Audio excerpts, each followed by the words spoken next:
escenario incluyente y abierto al diálogo. Un panel de especialistas en temas de importancia para la sociedad y un espacio vinculado con ideas plurales. Esto es Diálogos Públicos, voces que convergen y analizan las implicaciones sociales y políticas de la más reciente reforma electoral del IFE al INE. ¿Avance o retroceso?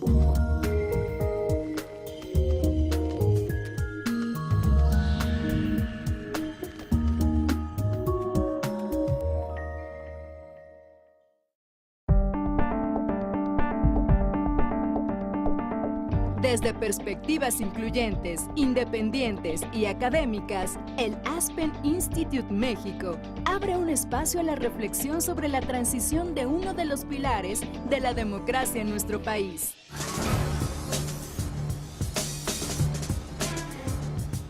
Con la mediación de Juan Ramón de la Fuente, exrector de la Universidad Nacional Autónoma de México y actual presidente del Consejo de Aspen Institute México, quien preside e invita a dar vida a esta reflexión participativa, dos personajes están en el centro de este diálogo.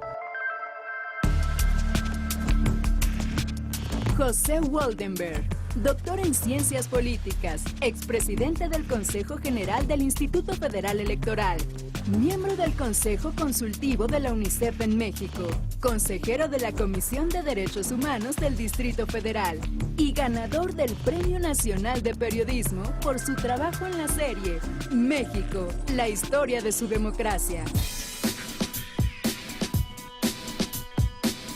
Lorenzo Córdoba, quien es doctor en teoría política, autor de varios libros y ensayos sobre diversos temas electorales constitucionales y de teoría política. Es investigador con licencia del Instituto de Investigaciones Jurídicas y actual presidente del Instituto Nacional Electoral. Son dos líderes del cambio que en esta ocasión exponen los alcances de la transformación del IFE al INE y los avances y nuevos retos en materia electoral. Diálogos Públicos, un programa que analiza, propone y genera una visión independiente e incluyente para promover una sociedad más abierta y democrática. Bienvenidos. A nombre del Aspen Institute en México, me da mucho gusto darles a todas y a todos ustedes la más cordial bienvenida a este diálogo público que forma parte de las actividades del Instituto en México, en esta ocasión en colaboración con la Fundación Miguel Alemán, que forma parte del Comité Técnico Asesor del Consejo del Instituto Aspen en México.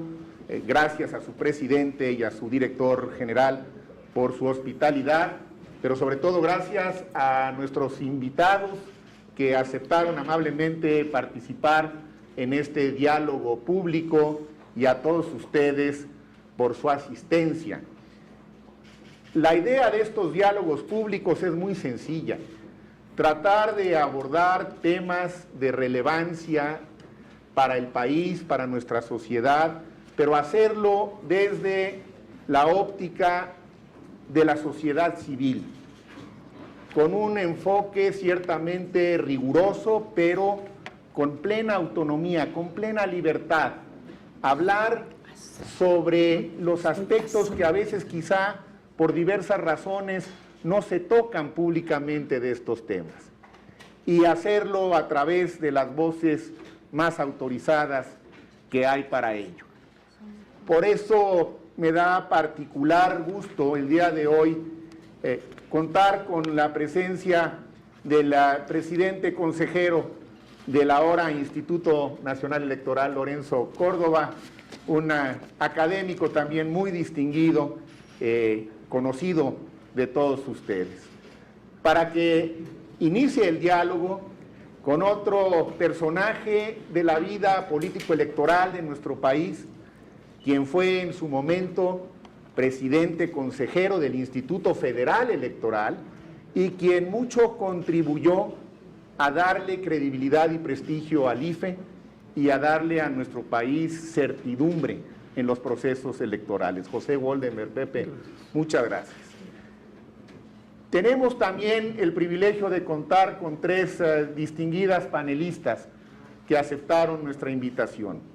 Las tres tienen también un prestigio público indiscutible y una trayectoria académica reconocida. María Amparo Casar, que es investigadora del CIDE y forma parte del grupo de amigos del Instituto Aspen en México. María Marván y Jacqueline Pechard, ambas académicas de la UNAM y ambas también con trayectoria pública en el ámbito del tema que hoy nos convoca. Muchas gracias a ustedes tres por formar parte de este diálogo. La dinámica será muy sencilla. Vamos a dividir este diálogo público en tres partes. En la primera escucharemos fundamentalmente el diálogo entre José Woldenberg y Lorenzo Córdoba. En una segunda etapa entrarán en el análisis y en la discusión las doctoras Casar, Marván y Pechard, y en una tercera etapa abriremos el espacio para dialogar e interactuar con todos ustedes. Quiero resaltar la presencia de un nutrido grupo de estudiantes de diversas universidades de la Ciudad de México que están con nosotros y que forman parte importante de la cobertura de las actividades del Aspen Institute en México. Sin más preámbulo, entramos en el tema y creo que habría que abrir con la pregunta del tema que hoy nos convoca, y se las hago de manera simultánea a Lorenzo y a José. Este cambio aparentemente de una letra, de una N por una F, tiene múltiples implicaciones en la vida política de México. ¿Representa un avance o un retroceso? Lorenzo. Bueno, pues un avance sin lugar a dudas. No lo digo solamente por ser ahora titular del órgano de dirección, superior de dirección de esta institución, sino porque creo que hay que circunscribir el nacimiento del INE ahora, producto de una reforma electoral en el contexto del cambio político en el país. Una historia que arranca hace más de 35 años atrás, con la reforma de 1977, y que a lo largo de una serie de reformas electorales que se fueron en una lógica gradual y paulatina sucediendo, resolviendo los problemas que en distintos momentos se nos iban presentando como parte del proceso de transición política. Primero enfrentar la cerrazón de un régimen, de un sistema de partidos, la necesidad de incorporar la pluralidad de sistema de partidos, después la creación de una serie de instituciones, procedimientos y normas que inyectaran certidumbre a los resultados electorales, y más adelante una serie de reformas que han venido tratando de resolver el problema de la equidad de la competencia. Son historia que está detrás de la reforma 2014 y consecuentemente de la transformación del IFE al INE. Si uno observa esta historia, es una historia progresiva, paulatina, de acumulación gradual. No es una historia exenta de algunos retrocesos. Hay figuras como la cláusula de gobernabilidad que representaron en su momento, dentro de esta lógica progresiva, digamos, algún viso de retroceso. Todas las reformas tienen, digamos, elementos de beneficio, de avance, y eventualmente aspectos críticos que pueden implicar eventualmente algún tipo de retroceso. La reforma 2014 creo que se explica solamente si se ve en este contexto. Y desde ese punto de vista me parece que la creación del Instituto Nacional Electoral, pero el conjunto de la reforma, busca resolver una serie de problemas que la dinámica vida política va planteando particularmente durante esos momentos de prueba del ácido del sistema electoral en su conjunto, que son las elecciones. Pretender explicar al INE sin ver el pasado inmediato me parece que es imposible. Y en este sentido creo que el INE lo que hace es retomar, heredar lo mejor del IFE. No solamente hablo de su servicio profesional electoral, sino también de una serie muy grande de atribuciones que fueron dándole o configurando a la autoridad electoral hasta el año pasado, hasta la última reforma, la de 2007, el INE hereda todas las atribuciones del IFE, salvo una, que no creo que sea una falta de herencia, digamos, mala, que es el hecho de que ahora las quejas, los procedimientos especiales sancionadores, el INE los indaga, pero ya no los resuelve, y para ello se crea una sala especializada del Tribunal Electoral. Creo que esto despresuriza al Consejo General en la resolución de las quejas, y eso es algo positivo, pero salvo esta atribución, todas las demás las heredamos. Pero la reforma nos encomienda bien 74 nuevas atribuciones, de las cuales 53 son de carácter nacional. Es decir, es una institución que crece. Siempre he dicho que el IFE en su momento, ahora el INE es víctima de su suceso. Es una institución que ha resuelto, que ha cumplido con las atribuciones que cada vez mayores que se le van encomendando, y eso ha provocado que sea una institución confiable para hacerse cargo de funciones que en ningún otro lado del mundo realiza una autoridad electoral, como por ejemplo gestionar todo el acceso a la radio y la televisión de los partidos políticos y vigilar que estos medios de comunicación se comporten conforme a lo que dice la Constitución. Esto habla de una institución cada vez más fuerte. ¿Es una historia? La respuesta hasta ahora, yo te diría a tu pregunta, es sí, es un avance, pero depende mucho de lo que hagamos, de cómo interpretemos la reforma. Si la malinterpretamos en una lógica centralista, intentando volver esta nueva atribución de atracción, la palabra de orden, no solamente vamos a volver una institución inmanejable desde el punto de vista burocrático, sino además creo que vamos a tener una merma en la lógica del federalismo. Si por el contrario entendemos esta lógica, esta nueva intervención del INE en el ámbito local, más en una clave de fortalecer a los órganos electorales locales que siguen subsistiendo, y eventualmente, cuando estos se fortalezcan, empezar a utilizar la delegación como una manera de racionalizar las nuevas atribuciones que el sistema electoral le confiere a las autoridades electorales, creo que podremos seguir diciendo en el futuro, en el próximo seminario, en un par de años del convocado por el Aspen Institute, de si el INE realmente implicó un avance, podremos seguir diciendo, creo que sí, que lo seguiría haciendo, ¿no? Pepe, ¿tú qué piensas? Bueno, primero, gracias por la invitación. Me da mucho gusto compartir este diálogo con Amparo, con María, con Jacqueline, por supuesto con el doctor de la Fuente, con Lorenzo. Creo que el acierto al final fue haber mantenido la estructura del IFE y convertirlo en INE. Ese es el mayor acierto. Y comparto prácticamente en 100% lo que acaba de decir Lorenzo, pero quiero poner sobre la mesa dos temas que me preocupan en esta transformación. Como seguramente todos se recuerdan, la transformación del IFE en INE es el resultado original de una propuesta, si mal no entiendo, del PAN y el PRD, por convertir al IFE en un instituto nacional encargado de organizar todas las elecciones, federales y locales. Entiendo que esto no fue acompañado por el Partido Revolucionario Institucional, y al final lo que tenemos es un Instituto Nacional Electoral encargado de las elecciones federales y unos llamados órganos públicos locales electorales, OPLES, que serán los encargados de los comicios en los estados. Es decir, quedó un híbrido, como suelen ser las negociaciones en esta materia.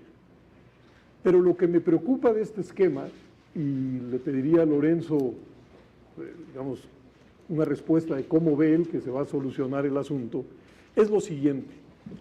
En el pasado, los órganos electorales tenían claramente establecidas sus facultades. No eran potestativas. A partir de este cambio, la ley señala que el Consejo General del INE podrá, esa es la palabra clave, es decir, podrá remover a los consejeros de los órganos locales, pero no solamente eso, sino que además podrá, como ahora lo acaba de decir Lorenzo, otorgar facultades, podrá atraer facultades, y esto genera, sin duda alguna, un campo de incertidumbre importante. Y quiero poner además cómo imagino la derivación de este problema. Supongamos que el día de mañana en las elecciones en cualquier estado de la República, alguno de los partidos políticos impugna a los consejeros locales y dice que el Consejo General debe removerlos. Y supongamos, no es mucho suponer, que otro partido dice no los remuevas porque están haciendo bien su trabajo. No importa lo que haga el Consejo General del INE, de todas maneras va a estar mal, porque con alguno de los participantes quedará defraudado. Y esto se inyectó directamente a la ley. Es decir, si algo se había venido construyendo a lo largo del tiempo, es certeza en el proceso electoral. Todos, cuando digo todos, son partidos, candidatos, medios, ciudadanos, sabían lo que los órganos iban a hacer y lo que no podían hacer. Hoy no, hoy se abre esta incertidumbre. Y el segundo. Es una trampa. No creo que sea una trampa porque no creo que así esté pensada, ni mucho menos, pero creo que en este proceso de negociación se llegó a una solución, llamémosle así, de compromiso, y para no establecer estas facultades para los OPLES, estas facultades para el INE, bueno, pues que sea el Consejo General al final el que decida. No es nuevo entre nosotros, yo les llamo a estos fugas hacia adelante, es decir, no logramos resolver el problema y entonces pues, lo posponemos para mañana, ¿no? Y el segundo tema que también me preocupa, el tema de la fiscalización de los gastos de campaña. Me preocupa en dos dimensiones. Primero, en la cantidad. Una cierta lectura de la ley podría llevar a que el Consejo General del INE tuviese que fiscalizar todas las campañas que se van a realizar, digamos, el próximo año, en 2015. Nada más 17 estados de la República y el Instituto Federal Electoral. Sé, por el propio Lorenzo, que habrá alrededor de 70,000 campañas. 70,000 campañas. Antes el IFE fiscalizaba alrededor de 6,000 campañas, 70,000 campañas. Pero no solamente aumenta el número, sino que además ahora la legislación establece lo siguiente, que puede anularse una elección por el rebase de tope de gastos de campaña, siempre y cuando la diferencia entre el primero y el segundo lugar no sea mayor del 5%. Se entiende claramente cuál es la intención de los legisladores, es decir, poner una sanción muy severa a quien viole la ley. Esa parte se entiende. Pero creo que a nadie escapa que eso también es un acicate para la impugnación postelectoral. No quiero pensar cuántos de los candidatos perdedores a presidentes municipales, diputados locales, diputados federales, senadores, etcétera, etcétera, pueden acudir a esa denuncia de que mi adversario rebasó el tope de gastos de campaña y entonces el Instituto Nacional Electoral tendrá que dar satisfacción a esto. ¿Qué quiero decir? Que en ese terreno, si no hay, hasta donde yo alcanzo a ver, pero ahora seguramente nos va a ilustrar Lorenzo, si no hay algún tipo de delegación hacia los OPLES, puede convertirse esto en una... Con coincidencias, con discrepancias, como deben ser estos diálogos. Me quedo con la idea de que hay un camino complejo por delante, pero también me quedo con la idea que hay una autoridad electoral que tiene la capacidad y el potencial para contender con lo que vamos a ir encontrando en los próximos meses y en los próximos años, porque no parte de cero, parte de todo un proceso que hemos venido los mexicanos y las mexicanas construyendo a lo largo ya de muchos años. Les agradezco mucho que hayan mantenido este espíritu didáctico al que nos convocó Lorenzo al inicio de esta sesión. Creo que aquí aprendimos todos y pues gracias por permitirle al Aspen Institute en México seguir adelante con sus tareas, fomentando este tipo de encuentros que creo que contribuyen genuinamente a construir una mejor sociedad. Muchas gracias, buenas tardes.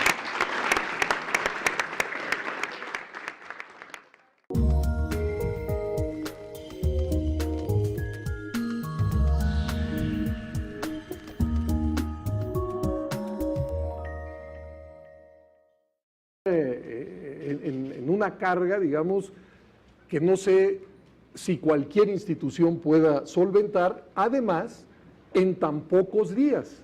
Es decir, antes de que se califique la elección, porque dígase lo que se diga, hasta antes de esta reforma, la calificación de la elección y la fiscalización de los recursos eran dos procesos que no empataban, no empataban. Tan no era así que los partidos entregaban sus informes de gastos de campaña una vez que estaba la calificación electoral. Por supuesto que esto también, y entiendo eso, irritaba a mucha gente, es decir, hombre, primero se califica y luego sabemos si realmente se ajustaron al tope de gastos de campaña, o sea, se entiende el malestar, ¿no? por esta doble vía, pero así estaba. Hasta donde yo entiendo, ahora no. Ahora sí se tocan y se tocan antes de la calificación. Entonces, pues a mí me gustaría saber estas dos preocupaciones, ¿cómo las ve Lorenzo?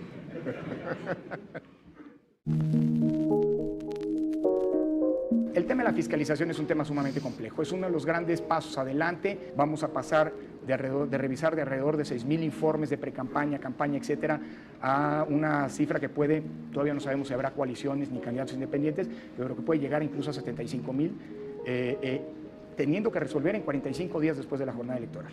Si esto lo logramos, si lo logramos hacer bien, seremos, lo digo con todas las letras y sin medias tintas, el único país del mundo en donde existe una fiscalización tan exhaustiva como la que está planteando y en tan breve tiempo como la que nos mandata la ley.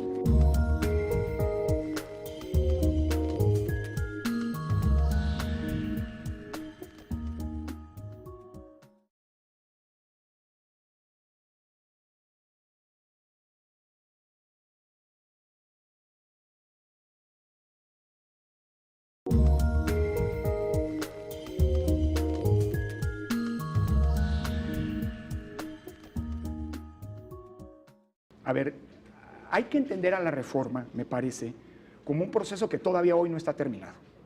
Es decir, ya hay una reforma constitucional, se publicó en febrero, ya hay una reforma a estas nuevas leyes generales, nuevas normas que aclaran muchas de las dudas y de las incertidumbres de la Constitución, pero muchas otras quedan vigentes, como estas que plantea a Pepe. En mayo se concretó el trabajo legislativo. Obviamente los estados tuvieron unas semanas más para poder adecuar sus marcos normativos a lo que era la reforma constitucional y estas leyes generales que también vinculan al ámbito local, pero la reforma no ha terminado a pesar de ello. Y es que el Instituto Nacional Electoral ahora tiene que enfrentar contrarreloj, porque también es cierto que se trata de una reforma de gran calado y que impacta gravemente al ámbito de los reglamentos que el Instituto Nacional Electoral tiene que emitir. La reforma se va a terminar hasta antes que arranque el proceso electoral, cuando hayamos expedido todos los reglamentos que faltan. Algunos son delicadísimos, el reglamento de radio y televisión, el reglamento de fiscalización. Hemos venido operando hasta ahora, emitiendo ya algunos lineamientos, algunas modificaciones reglamentarias, pero sobre todo tomando acuerdos sobre la marcha, por ejemplo, para poder normar, dar un marco normativo, aunque sea reglamentario, el proceso de designación de los consejeros electorales de los OPLE, de los 18 OPLE que tendrán elecciones el próximo año. Incorporamos a Oaxaca, que tendrá elecciones de usos y costumbres, antes del 30 de septiembre. Pero la reforma, insisto, este es un punto importante. La reforma desde el punto de vista normativo todavía no termina y creo que el compromiso que tenemos y que advertimos, compartiendo la preocupación que Pepe ponía sobre la mesa, antes de que se publicaran las leyes generales, yo mismo compartía esta preocupación a propósito de la cantidad de podrás que trae la Constitución como atribuciones de la autoridad electoral. Y donde hay podrá, complemento lo que decía Pepe, donde hay un podrá, existe un margen de discrecionalidad de la autoridad electoral, y donde hay discrecionalidad de la autoridad electoral hay un terreno fértil para la incertidumbre, porque nadie sabe a ciencia cierta hasta dónde va a llegar la autoridad electoral, a menos que, y a eso voy, en los reglamentos logremos terminar de definir el alcance de las normas y de las atribuciones que vienen desde la Constitución, que pasan por las leyes y que ahora en el plano reglamentario es indispensable para que los actores políticos, los ciudadanos y demás agentes, entes que intervienen en las elecciones, medios de comunicación, etcétera, candidatos independientes que ahora tendremos por primera vez en una elección federal, puedan saber a qué atenerse y puedan saber qué esperar de la autoridad electoral y qué no esperar. Así que el primer gran tema, esto, digamos, las fugas hacia adelante, creo que sí, el legislador optó por una fuga adelante. No es la primera vez que hay un podrá en la legislación electoral, pero sí es la primera vez que hay tantos podrá para la autoridad electoral como, digamos, si se le compara con el pasado. Y tenemos que acotarlo. Una autoridad electoral que no inyecte certidumbre es una autoridad electoral que está minando desde el principio el buen desarrollo de las elecciones. Pero yo creo que aquí la clave es actuar con mucha prudencia, es decir, cuando la autoridad electoral en ejercicio de los podrá se convierte en un protagonista de los procesos electorales, me parece que hay algo que está funcionando mal. Me creo aquella evocación que Pepe hacía cuando era presidente del IFE de un árbitro discreto. Con esta legislación va a ser un poco complicado, pero entre más discreto sea y en la medida en que sean los jugadores, los actores políticos, los partidos y los candidatos, los protagonistas de las contiendas electorales, creo que habremos abonado para la consolidación de la democracia. Voy muy rápido al otro discreto tema. Y acertado, ¿verdad? Bueno, no, pues discreto y más. Hasta donde se pueda, ¿no? Esa es la condición. Esa es la condición, pero ahí sí, creo que el acompañamiento crítico de la academia, de la opinión pública, de las organizaciones de la sociedad civil siempre es indispensable, ¿no? Y por cierto, debe considerarse como bienvenido. Fiscalización. El tema de la fiscalización es un tema sumamente complejo, es uno de los grandes pasos adelante. Yo lo digo con toda franqueza, una vez que hayamos concluido las normas de la fiscalización y el sistema que nos mandata la Constitución, sin medias tintas lo digo, habremos logrado construir, hay que ver que funcione, las pruebas del ácido serán las del próximo año, ya anticipaba Pepe algunas cifras, vamos a pasar de revisar de alrededor de 6,000 informes de precampaña, campaña, etcétera, a una cifra que puede, todavía no sabemos si habrá coaliciones ni candidatos independientes, pero que puede llegar incluso a 75,000, teniendo que resolver en 45 días después de la jornada electoral. Si esto lo logramos y lo logramos hacer bien, seremos, lo digo con todas las letras y sin medias tintas, el único país del mundo en donde existe una fiscalización tan exhaustiva como la que está planteando y en tan breve tiempo como la que nos mandata la ley. Creo que no voy a decir ninguna infidencia y si la digo, pues ya ni modo. Se nos ocurrió que una buena manera era acercarnos a la Secretaría de Hacienda, que desde hace años, como ustedes saben, ya maneja un régimen digital para las facturas y para la presentación de las declaraciones de impuestos. Bueno, dijimos, vamos a ver cuál es el sistema que interactúa ambos temas. Pues todavía no lo tiene la Secretaría de Hacienda, pero nos comunicaron que están muy interesados en ver qué haremos para ver qué importan ellos. Entonces, todavía hay una cantidad de asuntos que están, y la prueba de fuego está a la vuelta de la esquina, ¿no? Muy delicados, efectivamente, porque además no tenemos mucho tiempo para instrumentarlo. Este sistema tiene que estar operando para el inicio de las precampañas, es decir, para principios de enero. Haremos lo posible para que esté, pero nada más recuerdo que en el 2008, cuando se instrumentó el sistema de administración de los tiempos del Estado, no estuvo tiempo para poder monitorear las precampañas, sí para las campañas. Queremos tener el sistema a tiempo para monitorear desde el principio, desde las precampañas, los flujos de dinero de los partidos. Pensamos hacer esto, Pepe, y pensamos capacitar a las estructuras de los soples y delegarles a ellos la realización de los dictámenes. Tuvimos una discusión, digamos, permítanme decirlo así, conceptual a propósito de cuáles eran nuestros márgenes. Y la Constitución y la ley hoy no nos dan muchos márgenes y tenemos un problema. Las estructuras en los soples, en los institutos estatales existentes hoy en día de fiscalización, son sumamente disímbolas.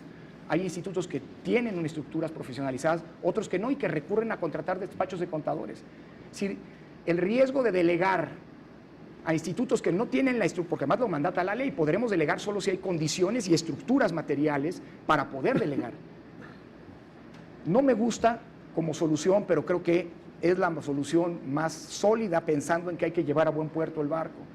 En esta ocasión, sí, Pepe, tal vez no lo habíamos comentado, pero te lo digo, ya decidimos que vamos a ir por una lógica centralizada en la idea de ir con el paso del tiempo, fortaleciendo, creando en donde no las hay y fortaleciendo estructuras descentralizadas para ir delegando. Creo que no tenemos mucho margen de maniobra vista la ley y vista la realidad de lo que son los órganos electorales. Por eso creo que una buena manera de interpretar esta reforma es en la lógica, como decía, de que el INE contribuya al fortalecimiento de los órganos electorales de los estados. Producto del compromiso político, no lo sé. Habrá que preguntarle a los actores políticos.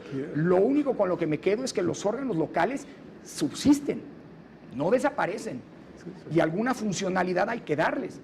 Creo que bajo la coordinación del Instituto Nacional Electoral hay que articular o dar paso a algo que sí cambia radicalmente con la reforma. Sí la reforma continúa muchas cosas, pero es rupturista en un tema. Antes existía o coexistían 33 sistemas electorales, cada uno en las entidades federativas más el federal. Hoy la reforma lo que sí mandata, creo, es la construcción de un sistema electoral de carácter nacional en el cual el INE no es un superior jerárquico, no lo quiero ver así, de los órganos locales, sino un órgano más bien de coordinación o de rectoría que tiene que, bajo su égida, fortalecer a los órganos locales. Así lo quiero ver, pero también aquí déjeme confesar una cosa. Este es un onceavo de la visión en términos de la capacidad de decisión, porque en el Consejo General hay otros 10 colegas, aunque en términos generales creo que es la visión que se está imponiendo. Pero queda la impresión sobre este tema al escucharlos que ninguno de los dos piensa que realmente esto ha sido un golpe al federalismo, que es decir, esta recentralización de funciones no necesariamente le pega al federalismo, o sí. A ver, voy muy rápido y dejo a Pepe. Yo digo depende de lo que hagamos. Si el INE se convierte en una institución que va a traer absolutamente todo y que va a volver inoperantes los organismos públicos locales electorales, me parece que sí, porque vamos a dar paso a una centralización que la reforma permite.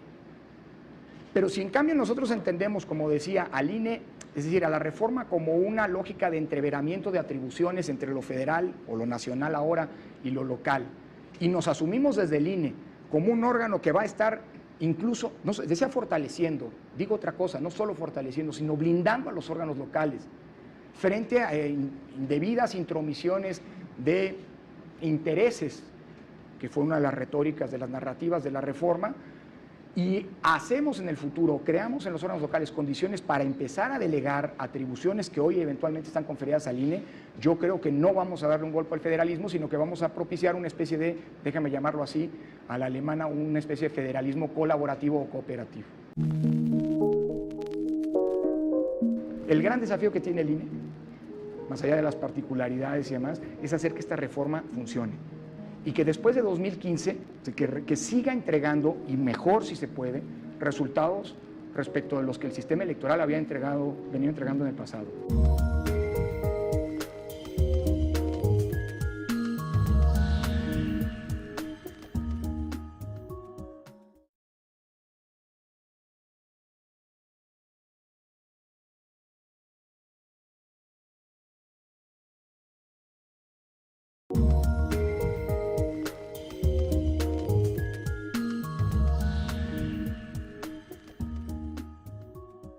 María Amparo Casar, ¿hasta dónde vamos?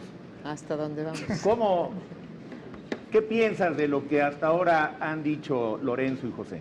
Bueno, otra vez un agradecimiento a Juan Ramón de la Fuente como directivo de Aspen y a don Miguel Alemán por su hospitalidad. ¿Hasta dónde vamos? Dices, Juan Ramón, y ofrecemos, no sé si estamos aquí en papel de jueces o de qué, pero vaya, ofrecemos el acompañamiento académico que pedía Lorenzo. Yo tengo una primera pregunta antes de entrar a la propia ley, ¿sí? ¿Cuáles fueron los propósitos de la ley? ¿Por qué era tan imperioso hacer una nueva ley? Si, como nos acaba de ilustrar Pepe, ¿sí? Pues prácticamente, y tú también lo dijiste, Lorenzo, pues prácticamente conservan todas las facultades, van a seguir haciendo las mismas cosas, más 2 divisiones, como decía Pepe. Esta pregunta no te la debería de estar haciendo a ti, Lorenzo, se la debería estar haciendo a los legisladores que nos acompañan. Pero, en fin,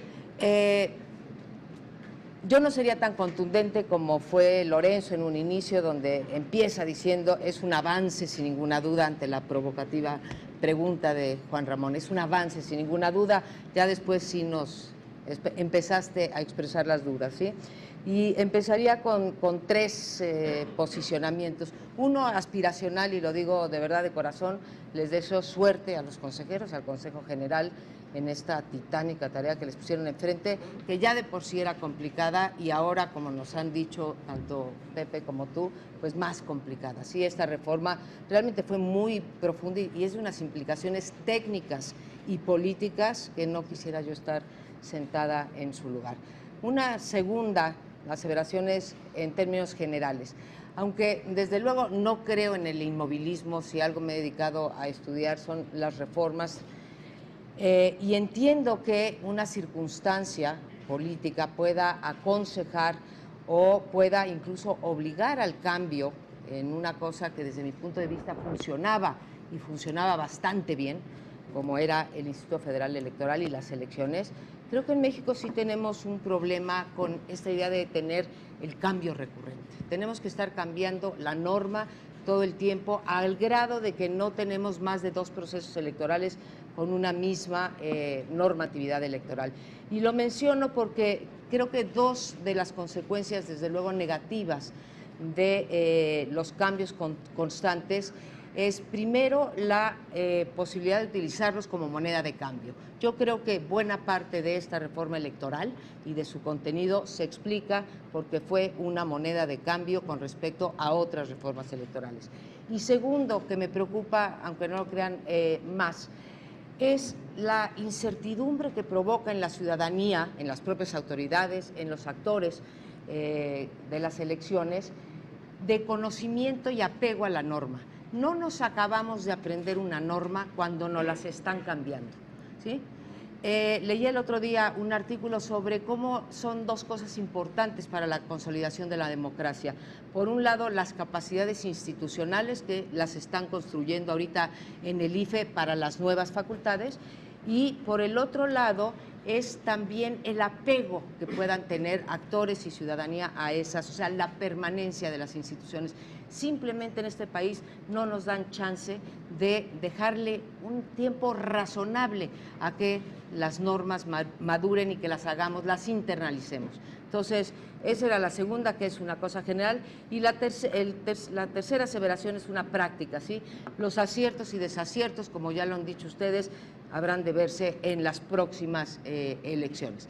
María, tú estuviste ahí hasta hace poco, ahora tienes una, llamémosle una sana distancia, ¿y cuál es tu perspectiva de algunos de los puntos que hasta ahora hemos tocado? Bueno, yo creo que, en primer lugar, muchísimas gracias, Juan Ramón, por la invitación, al Instituto Aspen, desde luego a Miguel Alemán Velasco por recibirnos aquí y compartir este diálogo dividido en el Club de Toby y el Club de Lulú, pero todos desde la perspectiva de la igualdad de género. A ver, ¿cuál es la preocupación? La preocupación planteada en tu pregunta, Juan Ramón, es avance o retroceso. Yo creo que habría que hablar de riesgos, porque como bien dice Lorenzo, la prueba del ácido son las elecciones. Y mientras más y mejor hablemos de los riesgos, creo que mejor podremos, la sociedad, pero desde luego el INE, los partidos políticos, acometer esas preocupaciones para disminuir el riesgo. Creo que ese es el escenario en el que estamos. Dicho esto, ha dicho ya quien me ha antecedido en el uso de la palabra que una de las preocupaciones fundamentales es la sobrecarga de facultades. No solo se vulnera el federalismo, yo sí creo que hay una vulneración del federalismo, partiendo del supuesto de que los partidos políticos en las entidades son malos, porque todos los gobernadores pertenecen a partidos políticos y todos los legisladores pertenecen a partidos políticos, pero cuando llegan a la federación mágicamente se convierten en buenos, lo cual sí es un poco difícil de explicar. Creo que hay una dependencia de los institutos que no atacó la ley y que es la dependencia que genera más problemas, que es la dependencia económica. Hoy día, los consejeros de los OPLES y los institutos van a seguir dependiendo de los gobernadores y de los congresos, porque de ellos dependerá su presupuesto. Como los 11 consejeros no tienen nada que hacer, además de litigar el presupuesto federal en el mes de octubre, noviembre, pues también tendrán que ir a litigar 32 presupuestos más, por lo menos 17 para que les alcance para las elecciones, 18. Ya ahí tenemos un problema grave.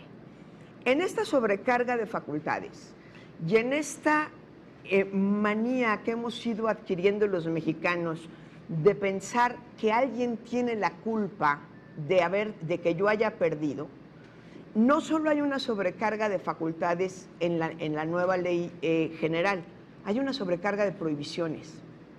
Si nosotros revisáramos todo lo que está prohibido en la LEGIPE, pues creo que ya casi es más de lo que está permitido. Entonces, sí es un poco extraño tener una democracia liberal que cada vez es menos liberal y que cada vez carga más prohibiciones y le pide a los consejeros, a ver, revisa si esta prohibición realmente está rebasándose o no tal o cual partido. Ahora tenemos 10 partidos. No sé si haya también sobrecarga de partidos.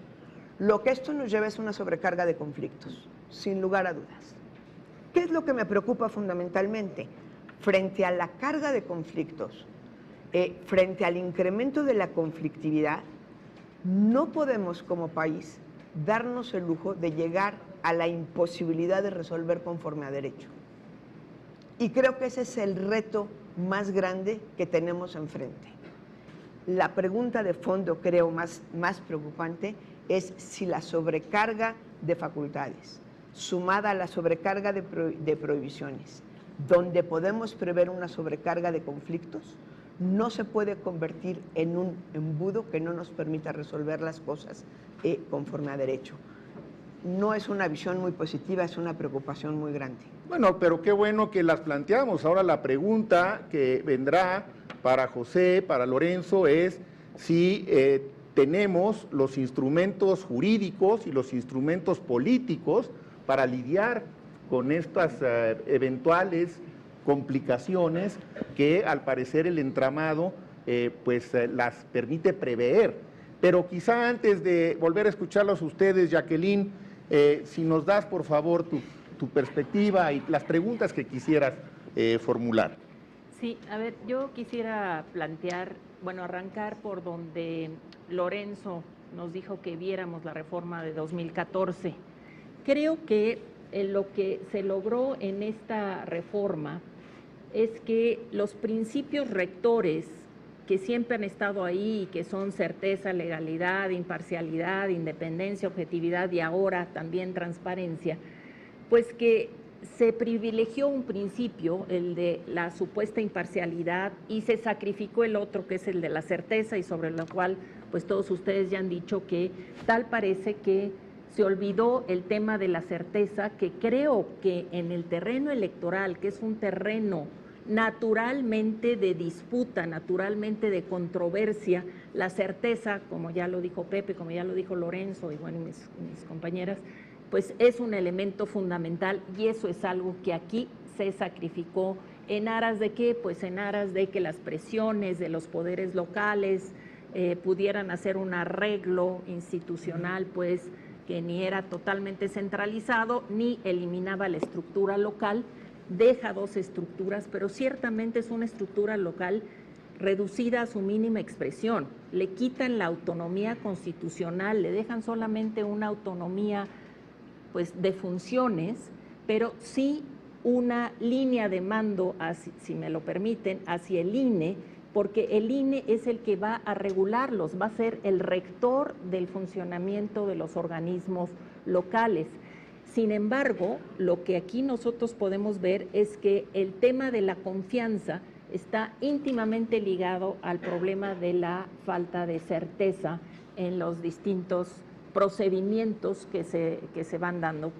Creo que realmente los temas que sobre todo, bueno, pues Lorenzo y Pepe pusieron desde el inicio en la mesa, el tema de esta tensión entre lo que van a ser funciones del INE y los que son funciones del instituto y de qué manera lograr que sin ser una relación claramente jerárquica, pues sí haya una dirección, una rectoría de parte del INE, lo que requiere de una suerte de convencimiento con todos los órganos locales, digamos, sí requiere de una, digamos, de una activación política o de una operación política que creo que es una operación muy delicada.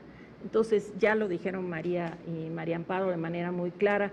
Creo que además de que es híbrido el marco legal, ciertamente el mayor problema está en cómo va a poder operar para lograr el propósito que quieren todos, que queremos todos, que es que haya elecciones ciertas, que haya elecciones a tiempo y que haya elecciones que sean capaces de generar el que todos los actores reconozcan el resultado de las elecciones, que es lo que siempre hemos querido construir, ¿no? Que haya certeza sobre el reconocimiento de los resultados. Gracias, Jackie. Reacciones, Pepe, a algunas de estas preocupaciones, quizá no a todas, pero a las que te merezcan un poco más de tu atención en este momento. No, bueno, la verdad es que yo he apuntado, es una lista muy grande y todas me merecen atención, pero yo lo quisiera agarrar, digamos, quisiera hacer una reflexión que intenta retomar la preocupación fundamental que creo que al final esbozaba con todas sus letras Jacqueline. Es decir, al final de cuentas de lo que se trata es de construir confianza. Es decir, que los partidos, que los candidatos, que los ciudadanos, que los medios sepan que los procesos electorales transcurren de buena manera y de acuerdo a la norma y que ninguno de los actores rompe las reglas del juego. Y que al final los actores sean capaces de reconocer triunfos y derrotas. ¿Dónde estaba el litigio hace unos años? En los instrumentos y en el cómputo de la votación. Que si el padrón electoral estaba sesgado y había fantasmas y excluidos, que si las casillas eran, no eran transparentes, que si había ratones locos, que si se colocaban, que la gente podía votar con varias boletas, etcétera, etcétera. Bueno, todo eso creo que en buena hora ha sido superado. ¿Hace cuántos años no vimos el último debate serio sobre el padrón? Fue en 94, creo. Y llevamos ya muchos años en que los instrumentos ya no son parte del litigio. Tampoco el cómputo de los votos. ¿Dónde está ahora el litigio? En lo que genéricamente se llaman las condiciones de la competencia, que queremos que sean equitativas y con razón. Es decir, porque si no hay condiciones medianamente equitativas, pues difícilmente podemos hablar de una contienda democrática. Claro. El asunto es que durante muchos años entendimos que había que construir un piso de condiciones equitativas y ahora parece que queremos construir un techo. Voy a tratar de explicarme. Es decir, cuando el tema se puso en serio sobre la mesa, que fue en la reforma de 1996, los legisladores con razón tomaron dos palancas muy poderosas para equilibrar el terreno de juego: el dinero y el acceso a los medios masivos de comunicación. Se incrementó el financiamiento a los partidos, se repartió de una manera mejor, se establecieron entonces topes a los gastos de campaña, etcétera, etcétera. Entonces, con dinero público fundamentalmente que fue a los partidos, se construyó parte de la equidad en la contienda. La otra palanca fue el acceso a radio y televisión. Se multiplicaron los tiempos oficiales, aunque esto cada vez tiene una gravitación menor. En aquel entonces se permitió la compra y por esa vía también se equilibraron las condiciones de la competencia, pero aquello desató una espiral de encarecimiento enorme y con buena mano, creo, el Congreso dijo: no más compra de espacios en radio y televisión. E incluso hay una reglamentación que tiene que ver con los lineamientos y con el monitoreo que hace el IFE y ahora habrá el INE, para que los noticiarios de radio y televisión hagan una cobertura más o menos pareja. Esa era la idea, un piso, y a partir de ahí, entiendo yo, pues la libertad para que cada quien hiciera lo que quisiera. Pero me da la impresión que no, ya no queremos un piso, queremos un escenario electoral como si se tratara de un laboratorio, en donde todas y cada una de las variables pudiera ser controlada, fuera mensurable y en caso de pasar de cierto rango, sanción. Yo creo que ahí es donde nos estamos equivocando y digamos, tratando de recuperar muchas de las cosas que señalaron María Amparo, María y Jacqueline. Creo que es un problema de carácter conceptual. Si vamos a querer que las campañas electorales transcurran, como, digamos, con todas las variables bajo control, creo que nos estamos nosotros mismos haciendo un flaco favor. En aras del perfeccionismo, entramos a una serie de problemas. Entonces yo creo que en esta materia, bueno, lo mejor hubiera sido volver a lo básico, ¿no? Pero, y ahora me tengo que corregir, Como el hubiera. pero Ya no como da. el hubiera no existe, entonces creo que en efecto, pues el Instituto Nacional Electoral tiene un paquete realmente fuerte.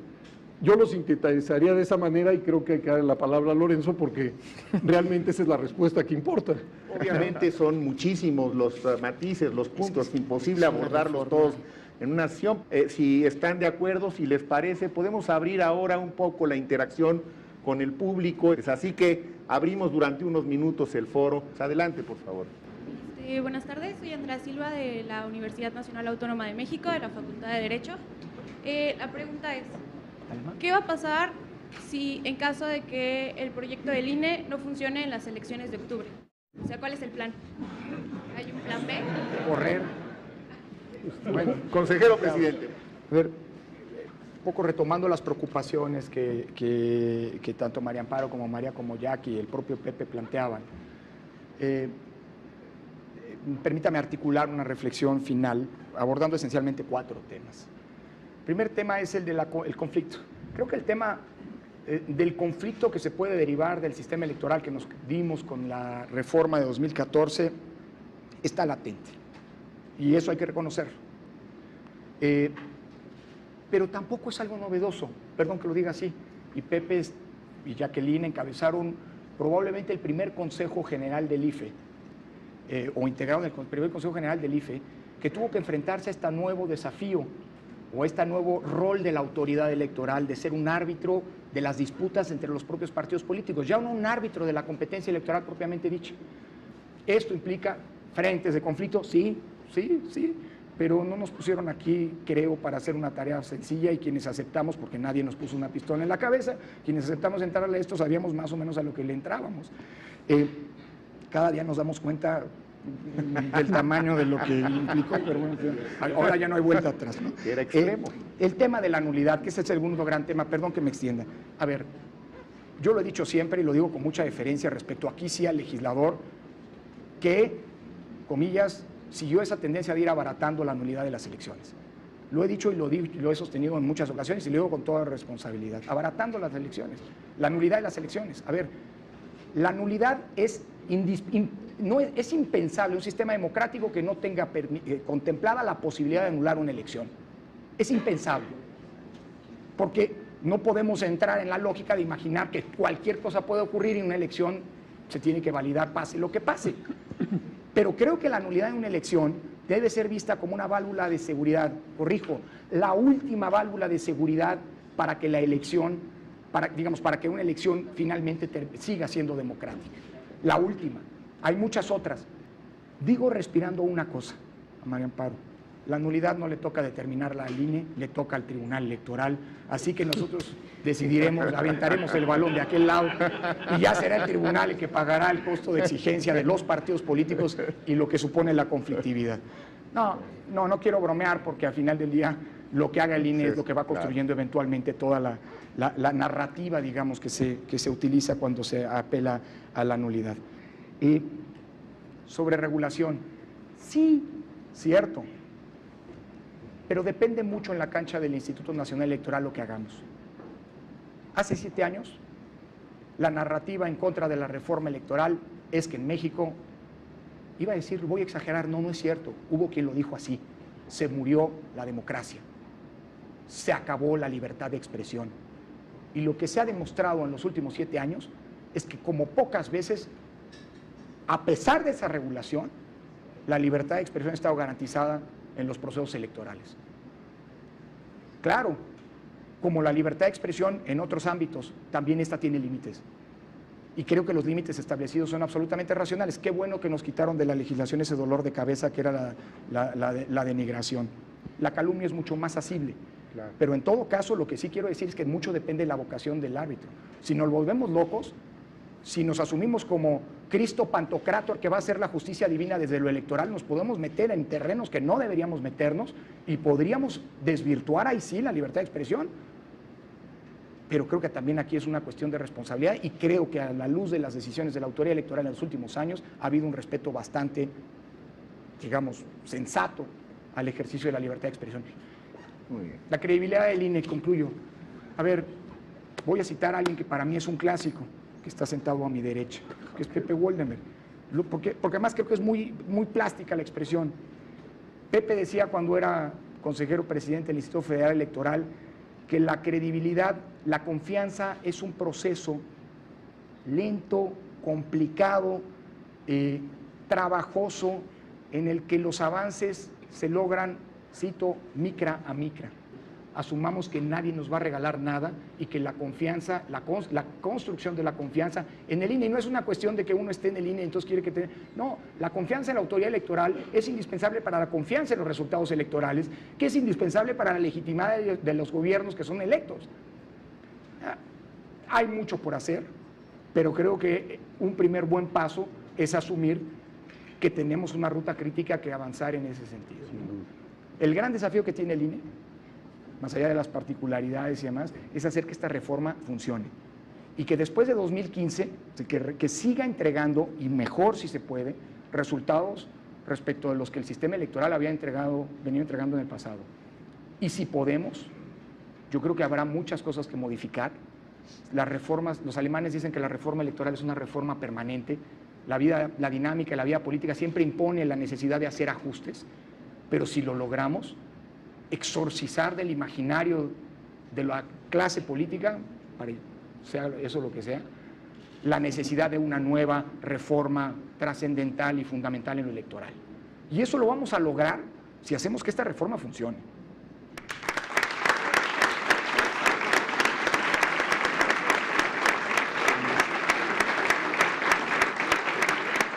Bueno,